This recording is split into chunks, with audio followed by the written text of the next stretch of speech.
All right, we're going to go ahead and get started. It is Thursday, August the 22nd, and we're going to begin our board meeting with roll call. We'll start with Larry. Larry Jepson, board member. Randall Bagley, board member. Steve Norton, superintendent. Roger Pulsford, board member. Kathy Christiansen, board member. Chris Corcoran, board member.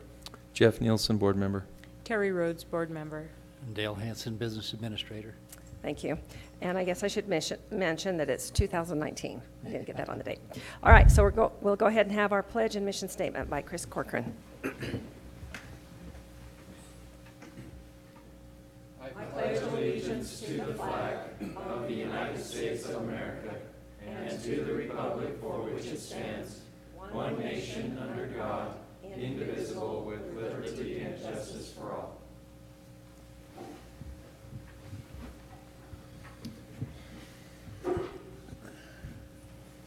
Our mission is to educate students for success in a changing world. Thank you. All right, I doubt that there's any public input yet, but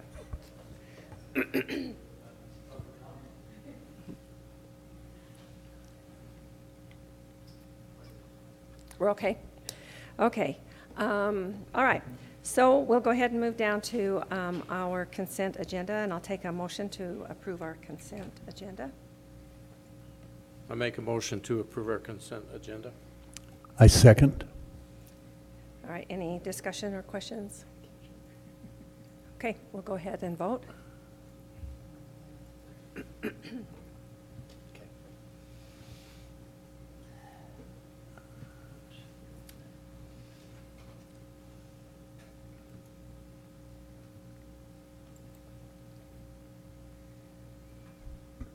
Okay, all the votes are in and unanimously in favor of the motion.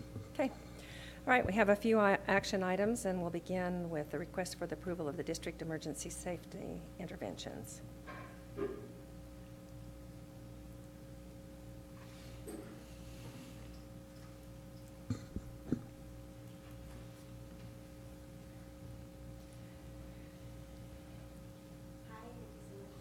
Oh, will you turn that on? Usually takes Can it you a tell? minute. Okay. Thank you so much for having us back. I'm Kayleen Wooten, the Elementary Resource Coordinator. And I'm Kylie Atkinson. I'm the Behavior Coordinator.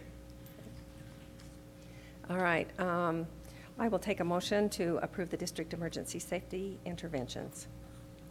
I move that we approve the district emergency safety interventions as printed. I second. Okay, any questions? All right, we'll go ahead and take a vote.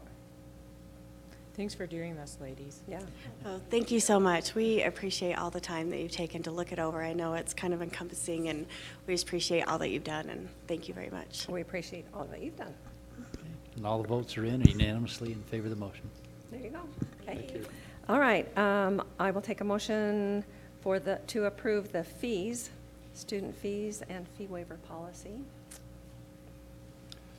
I move that we approve the student fees and waiver policies.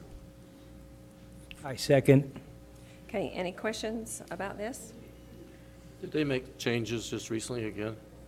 The ones that I talked to you last time about, there were 3 or 4 changes in the policy. That's what, no, the state hasn't made any changes since I last talked to you. Okay. No, they have not. Okay.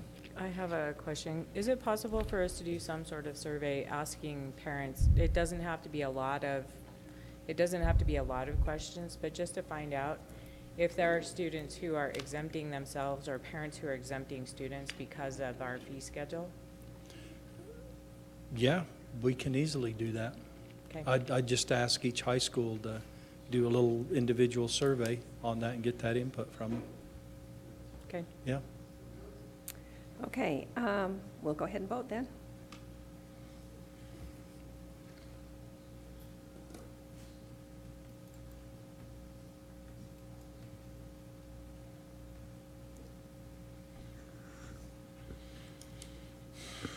Okay, and all the votes are in and unanimously in favor of the motion.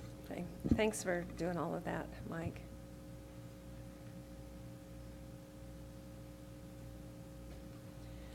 All right, and then a request for the approval of the fundraising policy update. Take a motion to approve that.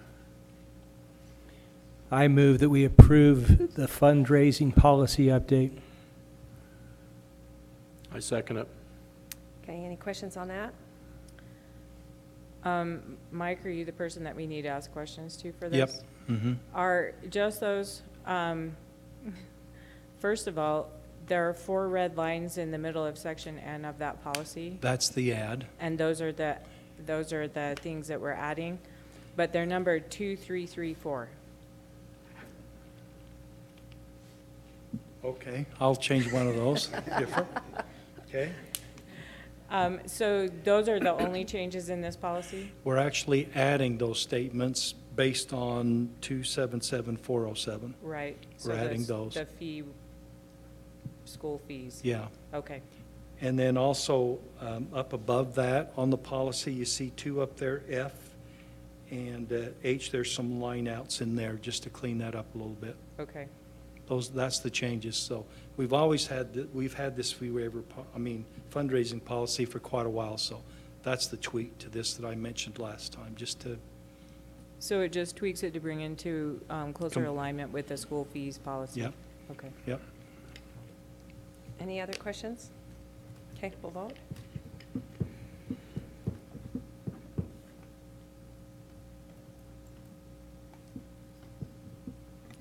And, oh, sorry. Okay, and all the votes are in unanimously in favor of the motion.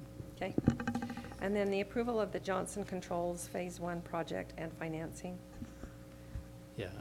Who's doing Can that I- one? Can I talk about that a second? Oh, you are, yeah. That's okay.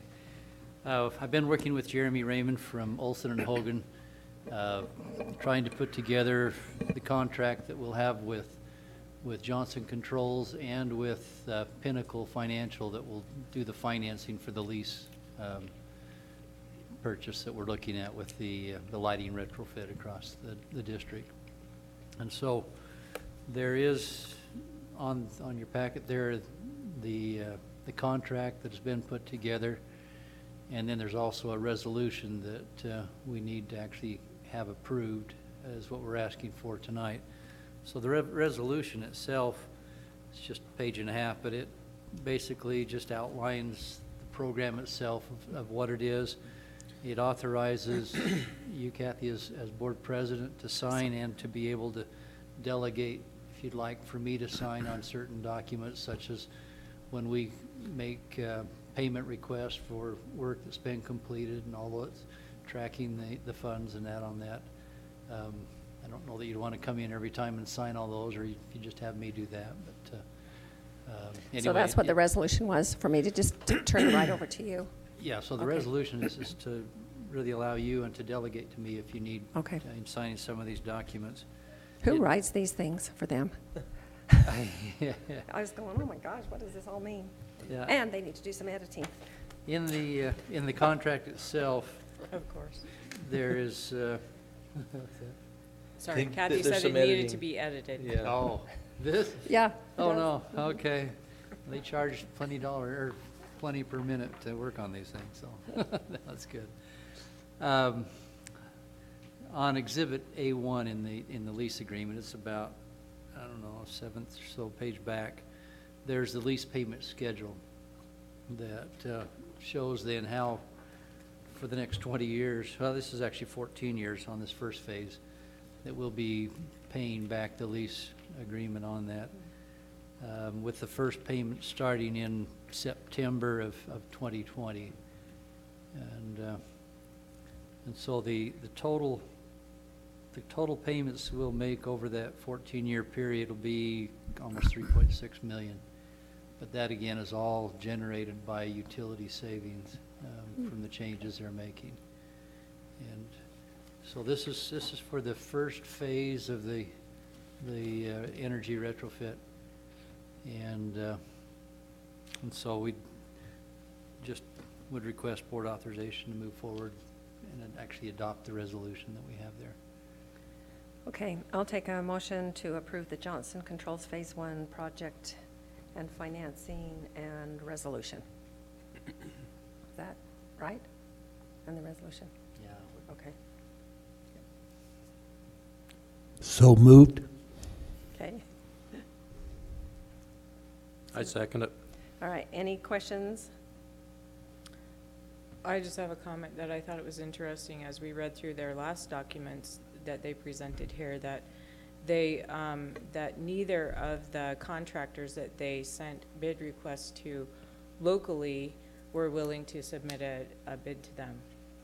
And I happen to know personally one of those contractors, and it's because of the way they request the bid per fixture instead of per job, but they don't specify, anyway.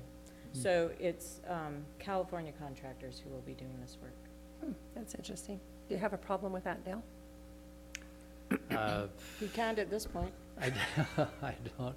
That's interesting, because I know talking to Bruce too, he said that it's extremely difficult to get subs right now for jobs. Logan's really struggling with their new Hillcrest Elementary to get brick masons in. And we're using the same firm to do the 10 classroom addition at Ridgeline. And so it's a tough kinda market out tricky. there to find subs to work for you right now. So in many ways, it's good to have someone who'll work the program. And I know it's going to be difficult for them to work in this because they're doing the work after hours, so that they don't have to interfere with the classroom during the day. So they'll be working all night long, basically, to get this done. It's going to be difficult work for them, but so I think it'll be a great project. Okay. The bad locals are. All right. Any other questions or concerns? Okay, we'll go ahead and take a motion to approve, or we'll go ahead and Vote. vote. Thank you.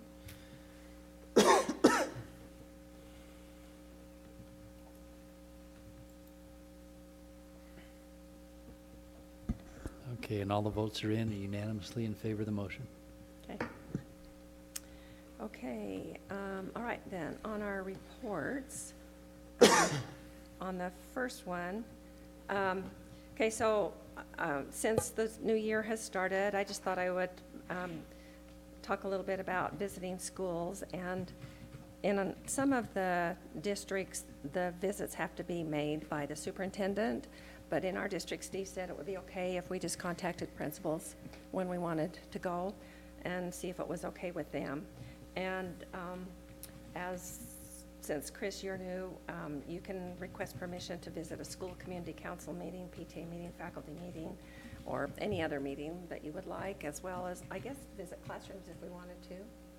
Yeah, Does that have to be- that's taking it a step further. Okay, so, And I would just request that if you wanted to do that you give them ample prior knowledge that you're coming and that you probably want to visit specific classrooms. I We haven't really don't done that. even go into teacher classrooms without letting them know that Yeah. I'm going to be there. I just think that's a courtesy. all right, and then if your schools in your district have some special events or activities that they invite you to, if you're able to go, it's nice to go and support them in that. I have heard comments from some of the people in the different schools that this has been the first time since they've been at their schools that school board people have been to some of these meetings. And I think it's nice for us to kind of get the feel of what's going on in each school. And I realize that people who work full-time, that's not as easy for you to do it, but if you can, that would be great.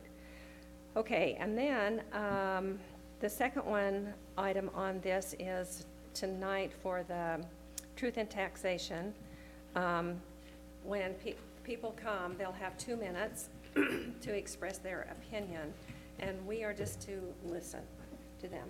But if they have a question, they can ask the question, and we on the board can answer it if we know the answer, or refer to you or Dale. Yeah, I would rather indicate that if there's a question asked, that we'll take it down and get back to them with an answer. Okay, Then it won't turn into a question-answer session, you know. okay, all right. Because we might not have the information right now, but we'll get it for them if they would like, whatever they'd like. Okay, you know. and I think, just a comment, if that's the case, are you going to make sure that the people who attend that are clear on that? yes, Just so that they know, like, this is the purpose of the meeting. Yeah, If you have questions, we're gonna make sure to write them down and get back to you. yeah, yeah. help me remember to do Okay. that. And then I did cut out an article in the newspaper a couple of days ago on county tax relief options, and I just made some copies of it for anybody who maybe isn't aware that they can go to the county assessor, I think it is, and have their taxes,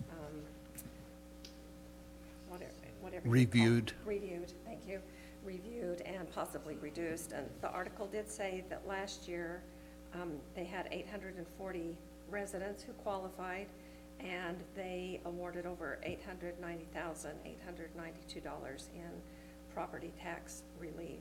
And I just think some people probably are not aware, if they're on a fixed income, that they can take this in and maybe get some tax relief. So I'll just get that out if anybody wants it. Any questions on the truth in taxation? And Just curious, well, maybe an explanation on the assessment, when the reassessment happens, what that does? as Dale is opposed going to to- do that. Okay. all So, right. yeah, he's going to do a little presentation. Is there anything any of you think he ought to add? I mean, you don't know what he's got, but something that you think is important that Now, should be what's included? your question, or what did you want to make sure that? Well, I was just stood gonna on? make sure that, when people see an increase, that it's not just us, there's Yeah. it's been reassessed by the Yeah. county, and so, I think Dale's going to cover that for sure. some people have asked me about that, and so. Yeah. Will that include some context, in terms of the history of increases, at least the recent history over the past several years? Because I think we all saw a couple of emails that came through from people who, made claims, and I just am wondering if those are gonna be verified. I know that, like last year, the total assessed value of property went up 12% countywide. In total for the county. So there were some major increases. This year, I know that there's some dramatic ones. I had like 18% increase in the value of my property. And Sue, you said you had 20. You said it was about 30. I didn't put numbers to it, but Oh. you did. Oh, yeah. So It went up I think it substantially. was 28% or 23%. Yeah. It was about 28, 30. Yeah. So it's probably important that you make it really clear we didn't do that. Yeah. That's just the county that reassesses and increases that. And I'll talk, there's actually a law in there that requires that property be reappraised at least once every 5 years. And that when there's a large amount of sell or homes being sold or being built new, that they're asked to do the reassessment more often than that. Usually they try, I think, to do it about once every 3 years here in the county. But again, it's. And it tells them on their notice when it was last appraised. Right. Does it? Yeah. Could I ask a question about questions? We did get, we received a couple of emails today. How have you best handled those kinds of questions through email in the past? I'm assuming it's probably not a good idea for us to just kind of tackle that independently, individually. Yeah. So what's your past practice, and what would you guys recommend in terms of I think our responding past to those? practice as far as the board goes is that if it's from your precinct only, then send it just to me and probably to Steve. And then we can either say, go ahead and answer it, or we'll get a district Or we'll answer. decide who has the information and To get get back it. to them. And then this one, that was from the Budge woman lady, what was her name, Pam? Pam Budge. I didn't respond to it yet, because I thought I'm gonna wait till this meeting is over. But then one of us needs to probably respond to that. Did you get more than just from I thought I saw another one. later today? There was one that came through just within the last hour. I think it was sent to the whole board. Haven't checked. I just responded and says, thanks for your comments. Or thanks for your And I input. think that's appropriate from the board member over the, It's really better if we kind of pass it along to the district and who has the information on everything to let them get back with them. Okay. Okay. In the truth and taxation hearing, I do want to point out to them the difference of if we were to raise the property tax up to the full 0016 for voted leeway every year, so they're just small increases every year, as compared to waiting 5 years and then catching up everything that has dropped over that period, as to which they would prefer. And I'll show that it saves them money by waiting to do it 5 years. But it's kind of the story of the frog. If you put him in a pot of water where it's nice and cool and just turn the temperature up slowly, they'll just sit there and enjoy it until it gets too hot. But if you just throw him right in hot water right off the bat, then they'll jump right out. Same thing, because it hurts to see a large increase as compared to seeing a lot of small increases over time. But our intent is actually showing that taxpayers will pay less property taxes the way we're doing it, but see what they would recommend to the board as to how we proceed in the future. Do we have that option? We could We- just raise we it every could- year? Yeah, Oh, we'd have yeah. to do a truth and Automatically? taxation hearing every year. And Oh. Because Logan has very little growth, they do have a truth in taxation every year and keep theirs at the highest rate possible every year. Every year. Yeah, and the thing with them, like with the voted leeway, is when they generate more property taxes, they keep it and have more revenue to spend. But us, if we have more property taxes come in under the voted leeway, we're still less than the state guarantee amount. And so if we get more property taxes, we just receive less state subsidy to bring us up to that level. So raising the taxes for us during those 5 years doesn't really benefit us directly. But we have to do it every 5 years or we would drop down, and now the guarantee, instead of being on 16 increments of the guarantee, would be on 12 increments. And so we'd lose about $4.2 million of money overall if we didn't restore the rate that we're proposing to do tonight. Do you have the information on where our district stands in comparison to the other districts as far as the amount of taxes we collect? I know we're so close to the Yeah, bottom. I know we're like 4th or 5th from the bottom. So it might help to put that in there too. I don't have that graph with me, Oh. but, yeah, that would help. I'll explain that, because Okay. All right, that's the big anything deal. else? That's the whole reason for the truth, or the voted leeway program, was to help districts like us. And I'll show how it's a real benefit. Last year, we paid collected $7 million in property tax, but we got over $9 million in state subsidy, so we get more than 100% return on that investment, as it is to. So this is just a question for me to understand. If we didn't have a certain percentage of property tax collection here, would that affect our state? Would they say, we're not gonna give you this amount because you're not getting enough from your people who are using the program? You have to buy the ticket to the dance, is the way I always Yeah. sort of look at it. You buy the ticket by levying a certain levy, that's your ticket to the dance, and then you're in. If you generate more money, then there's only one district in the state that does that, it's Park City. They contribute, they levy the same levy that the rest of us do, but the amount of money they raise comes back into the state to help support their other schools, because they have such a value behind the property in their district.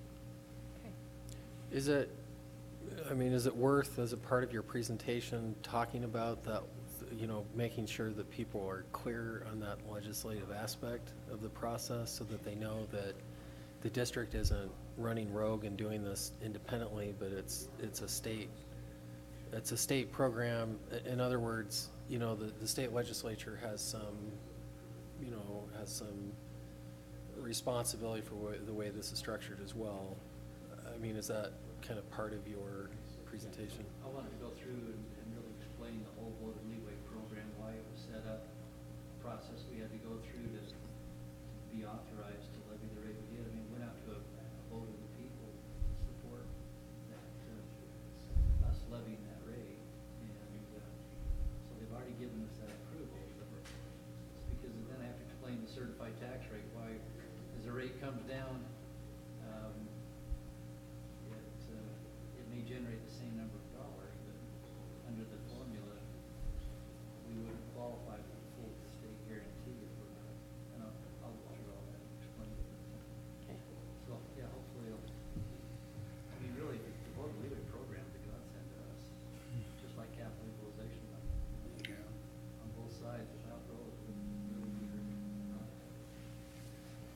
And you are for sure gonna go into the amount of money that comes from the state as opposed to the local percentage, yeah. People don't understand that in general. Yeah, I've got the numbers here. Okay. A picture of numbers, what is a picture, but it is a picture of numbers. Well, thanks for putting all that together. It's probably a nightmare, but we appreciate it. Takes a lot of the heat off of us for them to get the facts straight, which is good. Okay, anything else on that? On the homecoming parade assignments, they're written down there, and so what I have is for Skyview, Terry and I, and we'll go to that one. For Green Canyon, Terry and Chris and I. For Ridgeline, Jeff and Randall. And for Mountain Crest, Larry and Roger. I probably should go to Ridgeline too, because I represent Dan? Greenville. Okay. They're on the same day, though. Yeah. Oh, they're on the same day? Yeah, It's Mountain At the Crest. same time. at the same time, September 11th. I want to see him do that. So that's kind of why I divided the four of Okay. you up. What date is Green? Campaign? September 25th, and Okay. it starts at 5:30. Let's see, 5:30. Where did you meet for their parade last time, Terry? Green Canyons, for the beginning. Well, it was different both of the last 2 years, so it'll be interesting to see where they have it start this year. Oh, okay. Did they send word out to you where to meet, or did you just contact them, or what? They did. No, I think that information came through Carolyn. Through Carolyn? Okay. So I'll just check with her and make sure she gets that out.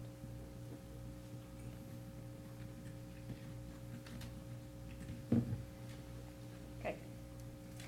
And then I asked Carolyn if she would put together some documents for us for the beginning of the school year. I think most of these are also on board docs, but here's paper copies if you like to have them handy, keep them in your wallet or whatever. But we've got the principals on 2 different documents, and the secretaries of each school, so we have their phone numbers. The flow chart for the district, so you know who's doing what. And we now have a phone list here of those who work in the district office and those who are on Legacy campus. So if you need to visit one of them, or you know where to go. The information about the legislative luncheon with the schedule, and then all of our information on the board. Another one on the principals, let's see. And then our local legislators, and where did she come up with this? A crossword puzzle of all of the principals. That's pretty That's awesome. There's a nice little site. Is there? Yeah. So, yeah, if you get bored, have some time. The documents on board docs are still for 18-19. Okay. All right. And the school community council, she'll get us that document when the principals have figured out their monthly schedule on that. Okay, I think that's everything for me. Okay, Superintendent? Were you gonna have some board reports? Well, Was you gonna have? I forgot to tell Carolyn to put them on, so we're gonna, do you want to do that? Well, I was just interested in hearing Larry and What they have Terry's about the delegates? delegate assembly, because I wasn't able to attend. Do you want to and do then- that, you two? Can you make some comments? I was gonna put you on for next time, but can you do it unprepared? It's fresher now, Okay. in a go for it. month, All right. or 2 weeks, you All know, right. you Go never know ahead, what you'll and then, get. Larry, you can fill in whatever, with whatever. Okay. Okay. It was one of the best that I've gone to. How about as far as topics of discussion? On Friday night, their discussion was about how much should we, it was advertised as being how much should we pay teachers? But this year, they ran the same format as last year, where they had us break into small groups with another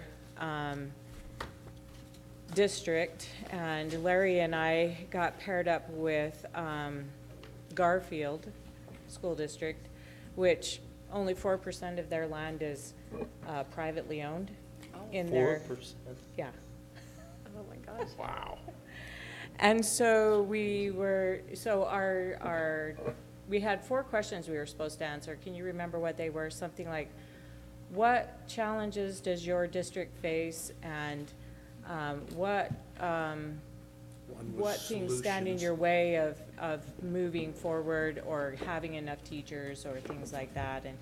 And we are so different from Garfield. It was a very interesting conversation.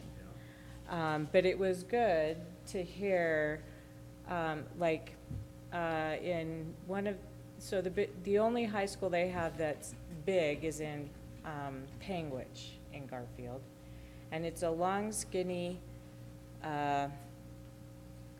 county that goes across to the east side of the state.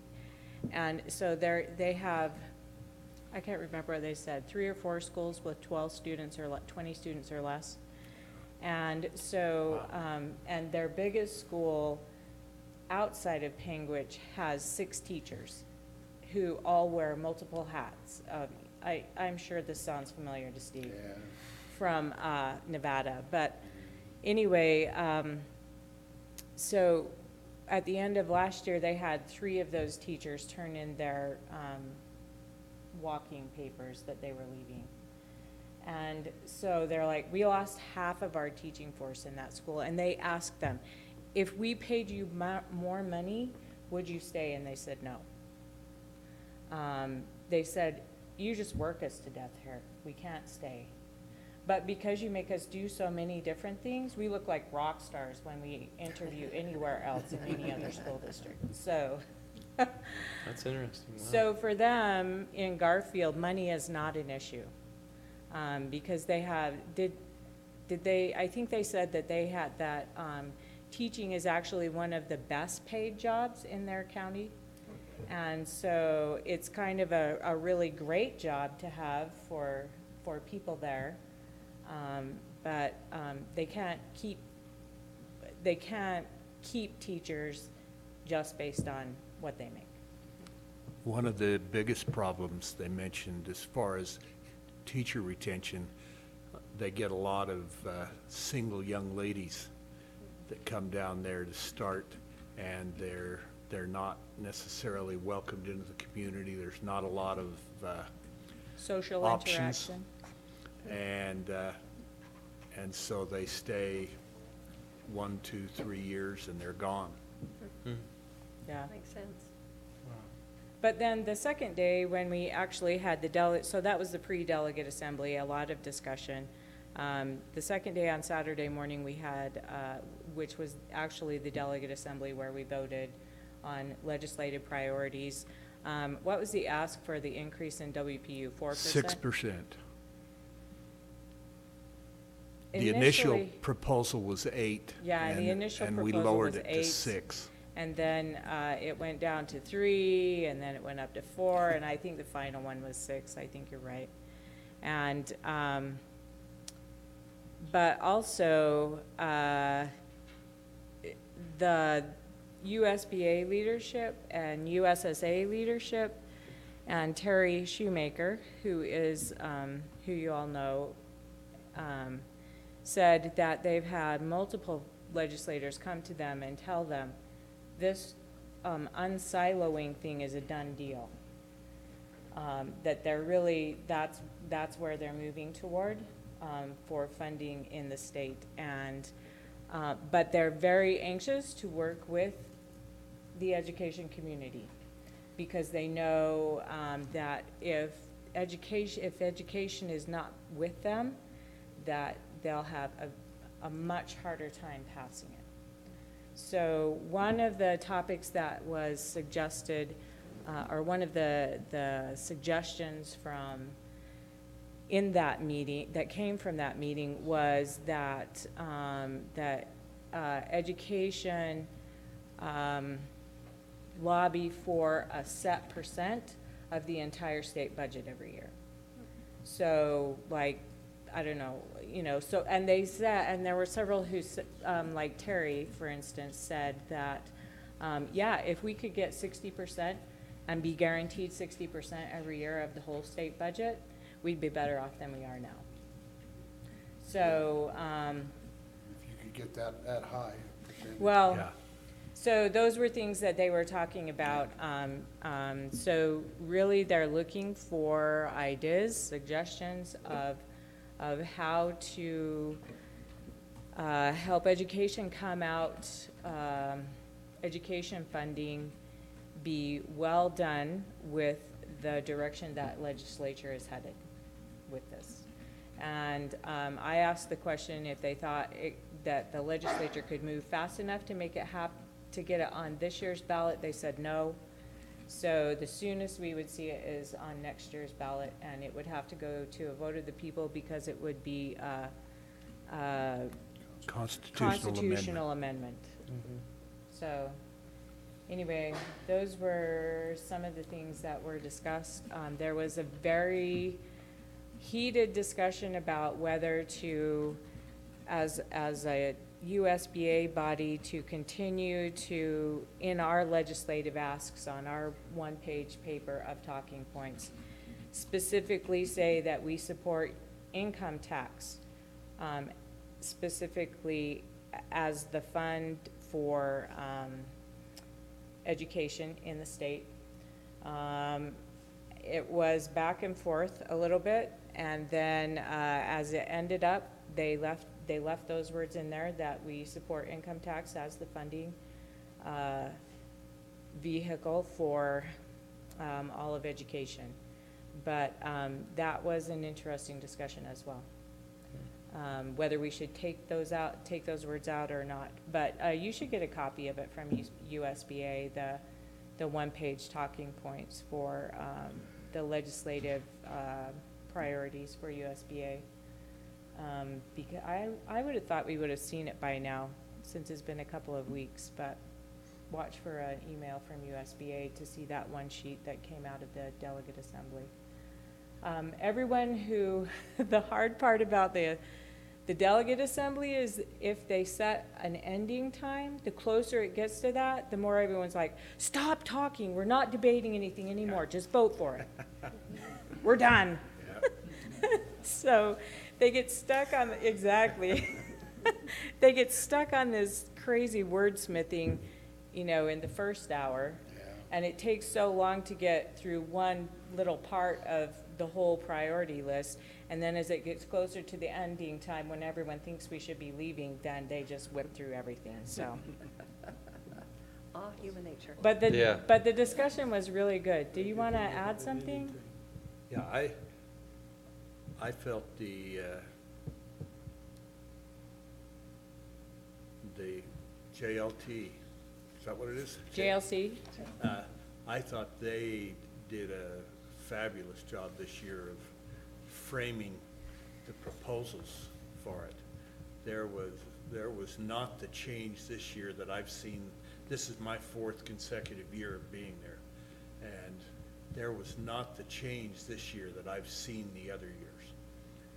Even though there was some back and forth, why it was minor compared to what I've seen part of the time I've been there. There was a lot of solidarity there. It was good. Good. Thanks for the report. Yeah, thanks.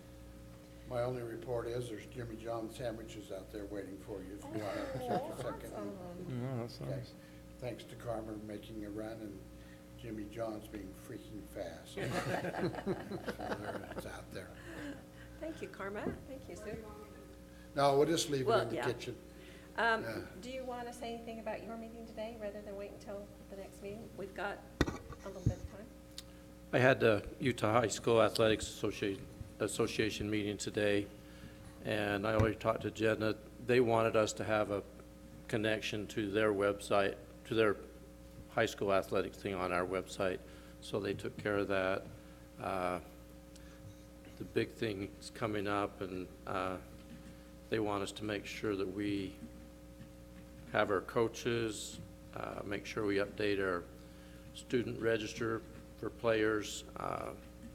So I think that's what the high schools are taking care of. I know Mike Monson had his meeting with the athletic directors the other day, and I couldn't go to it, but I think they're on top of everything. The other thing is the health safety thing with the athletic department, making sure they follow guidelines. And that's basically what we talked about today. Just be careful. They want to limit the number of people on the sidelines. They must have a pass to be down there. And when you do get a pass to attend, that's for you and a partner, not for two other people. So if you get one, don't share it because they'll take it away from you. So that's basically what we talked about today. And, there'll be more information later, but that's where we're at. Great, thank you. Can I add something? Sorry, I forgot that I attended the Cash Education Foundation board meeting last week as part of my committee assignments. And I was impressed that I didn't know this before. I know that especially at Skyview and Green Canyon, whenever they get in a bind for money, they say, well, let's go ask Deloitte. And it was impressive to me to listen to the budget for the upcoming year for Cash Education Foundation, and Deloitte is funding $500,000 of that budget. There are other businesses involved, but not to the extent that he is. And he has spread it out evenly across all 4 high schools to support activities across those high schools. There was some discussion. Terry Lewis, the director of CEF, started out the discussion at that meeting about having donors who want to pay with a credit card, having them increase their donation to pay the credit card fees for those transactions, because she's concerned about CEF continuing to absorb those costs, and they're not a lot. It's about $1,500, but Deloitte's representative who's at that meeting said, if that's all it is, we'll just cover it. So Deloitte's paying for that too. So it's interesting how much he supports personally education, K-12 education in this valley. For sure. I just have kind of thought, Steve and I talked about this a little bit, that sometime we need to do a recognition It's for coming. him at our board meeting. Yeah, we're gonna do it. Okay. All right. Thank you. Anybody else attend something we can need to report on? One more thing on the athletics, it will be different this year for playoffs because they're doing the RPI rating, so it'll be totally different as far as that What goes. does RPI mean? Remind me. It's a way that they rate The teams strength of your out their schedule. strength. Rated per what? Athlete. No. Rated I. Performance Index? Rated like performance that. index. So it's, it's not definitely, Pull that one out. it's not really Get the lucky. games you win, it's the games that the people you play. Yeah, strength of schedule. Strength of your schedule. Yeah. So it's all gonna be different this year. So it makes it more like college? Yes. Rating percentage index. Thanks, Randall. Thank you. Okay, well, just one other thing. Superintendent gave us each a star, and this has kind of been his icon of his mission as superintendent. Have you all heard the Starfish story about how helping the one? If you haven't, we've got the cute little story to read, and then you can wear this whenever you're visiting schools or at board meetings or whatever. So thanks for And giving us then one those. time, when we might have a little extra time, Tim will show you the antithesis of the Starfish story, put on by BYU, and that'd be a nice gesture on your part. Perfect. We'll put it on the agenda. Who's bringing the popcorn? Okay, anything else that we need to talk about? Okay, this meeting is adjourned then.